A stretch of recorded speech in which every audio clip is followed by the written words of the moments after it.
बिस्मिल्लाहिर्रहमानिर्रहीम। अस्सलाम वालेकुम। कैसे हैं आप सब लोग। आज मैं आपसे शेयर करूंगी आम के अचार की एक बहुत ही मज़ेदार सी रेसिपी, जिसे आप सिर्फ मिनटों में तैयार कर सकेंगे और बनाने में बहुत आसान है, खाने में बहुत ही मज़ेदार है और इसे आप रख कर इस्तेमाल कर सकते हैं तकरीबन 1 हफ़्ते से लेकर 10 दिन तक रेफ्रिजरेटर में। तो चलें इस रेसिपी को बनाना शुरू करते हैं। इसके लिए मैंने यहाँ पर 3 कैरियाँ ले ली हैं और ये तकरीबन 110 ग्राम्स की एक कैरी है।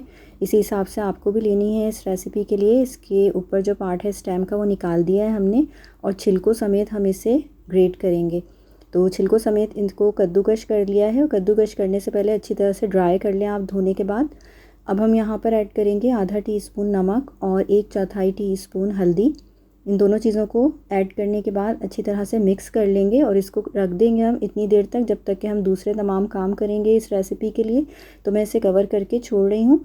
और इसके बाद हम एक पैन ले लेंगे, इसके अंदर 1 टीस्पून ज़ीरा लेंगे, आधा टीस्पून धनिया लेंगे यानी कि धनिया के बीज, और आधा टीस्पून ही हम यहाँ पर राई ऐड कर देंगे। इनको थोड़ी देर के लिए ड्राई रोस्ट करना है हमें। ड्राई रोस्ट करने के बाद आप इनको रूम टेम्परेचर पर ले आएँ और इनको ग्राइंड कर लें या खावन दस्ते में भी आप इसे पीस सकते हैं। तो मैंने इसको इस तरह से ग्राइंड कर लिया। ये मोटा मोटा रखा है, इसको बहुत ज़्यादा फाइन नहीं बनाया है। अब हम एक कढ़ाई ले लेंगे या आप कोई भी पैन ले लें और उसके अंदर 1/3 कप ऑयल ऐड करेंगे। यहाँ पर आधा टीस्पून ज़ीरा, आधा टीस्पून राई दाना, 1/4 टीस्पून कलौंजी और 1/4 टीस्पून ही मेथी दाना इसके अंदर ऐड करना है, यानी कि बिल्कुल थोड़ा थोड़ा सा। और इसके बाद इसके अंदर करी पत्ते शामिल करने हैं, तो 14 to 15 मैंने इसके अंदर ऐड कर दिए हैं। इन चीज़ों को जल्दी जल्दी हम मिक्स करेंगे। आँच को आप बिल्कुल कम ही रखिएगा इस टाइम। चंद सेकंड तक इनको मिक्स करने के बाद हम इसके अंदर अदरक लहसुन का पेस्ट ऐड करेंगे 1 टेबल स्पून, और इसे भी हल्की आंच पर मिक्स करेंगे पहले चंद सेकंड्स के लिए। और उसके बाद इसके अंदर हम दूसरे मसाले शामिल करेंगे। इस बात का ख्याल रखिएगा कि मसाला यहाँ पर जले नहीं।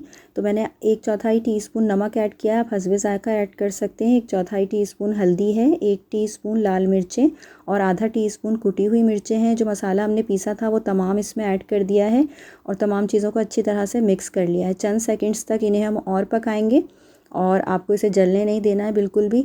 इसके बाद इसके अंदर जो कैरी हमने कद्दूकश करके रखी थी वो ऐड कर लेंगे और इसे भी मिक्स करेंगे। तो मीडियम हीट के ऊपर आप इसे मिक्स करें 3 से 4 मिनट तक। अच्छी तरह से ये मिक्स हो जाए मसाले के साथ, तो उसके बाद आपको चूल्हे को बंद कर देना है। तो इसको 3 से 4 मिनट तक अच्छी तरह से मिक्स कर लें, ये थोड़ी सी पक जाए मसाले के साथ और बहुत ज़्यादा इसको नहीं पकाना है। इसी दौरान इसके अंदर 1 टीस्पून सफ़ेद सिरका शामिल कर दें और इसे भी मिक्स कर लें। इसके बाद आप चूल्हे को बंद कर दें और चूल्हे को बंद करने के बाद इसको आप रूम टेम्परेचर पर ले आएँ। यहाँ पर जो हमने तेल इस्तेमाल किया था वो 1/3 कप था। अगर आप चाहें तो 1 कप तक भी तेल इस्तेमाल कर सकते हैं। जितना ज़्यादा तेल होगा ये उतने ही दिन अच्छे तरीके से सेफ़ रह सकता है। तो ये देखें, जो ऑयल हमने शामिल किया था वो इस तरह से रिलीज़ हो गया है इसमें से। ये ठंडा हो चुका है। तो इसको एक स्टरलाइज्ड बॉटल के अंदर, ग्लास बॉटल के अंदर या किसी भी ग्लास बोल के अंदर आप ऐड कर दें। अगर ऑयल ऊपर ना आया हो तो आप थोड़ा सा ऑयल गर्म करके उसे ठंडा करें, वो इसके ऊपर ऐड कर दें। इस तरह से ज़्यादा दिन सेफ़ रहेगा। तो इस रेसिपी को ज़रूर ट्राई कीजिएगा, मुझे फ़ीडबैक दीजिएगा। अल्लाह हाफ़िज़।